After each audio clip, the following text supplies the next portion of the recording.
If you struggle a lot with grammar, I want you to think of the following. A language works differently than the language that you're used to. So if you take German and you translate it word for word into English, it will not work. I think this is a mistake that a lot of students make, that just study out in the language, and even once you're further ahead, you cannot simply take the concept of your own language and just mirror it into the other language. If you try this, it will sound unnatural and you will never get fluent. I think a good way to think about this is that this is a new language. It has its own structures, its own quirks, its own interests, its own style, its own life.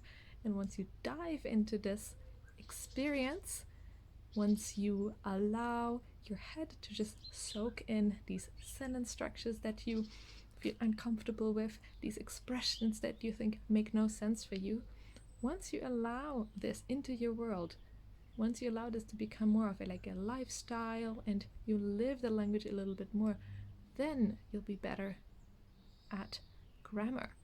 And I love grammar. I'm a big grammar nerd. I think I'm good at explaining it, but I have to admit that I've noticed in my own process, as well as my students, you can explain the grammar 1,000 times. This will not necessarily make the students get it. I still think that the best way to get grammar is to listen to the sentence structure a lot, and to be aware of it. So to even notice, oh, they're using this strange structure.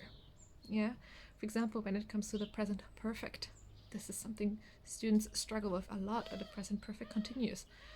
Yeah, German students always say, I work here for 5 years. But you should be saying, I've worked here for 5 years, I've been working here for 5 years. Now, yes, this makes no sense to your head. There is no tense like this in German. You say it differently.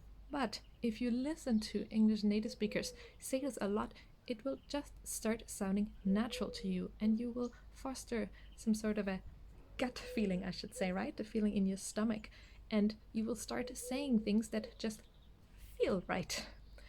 This is great. Sometimes my students, they look at me in desperation and they say, I don't know the rule, but it just feels right. And then I applaud them, because I think, if you get the right feeling, it doesn't matter what the rule is, unless you're a teacher and you have to explain it. But if you get the right feeling, then that's all you need. So live the language, soak it up, surround yourself by the language, and just get this feeling for what sounds good.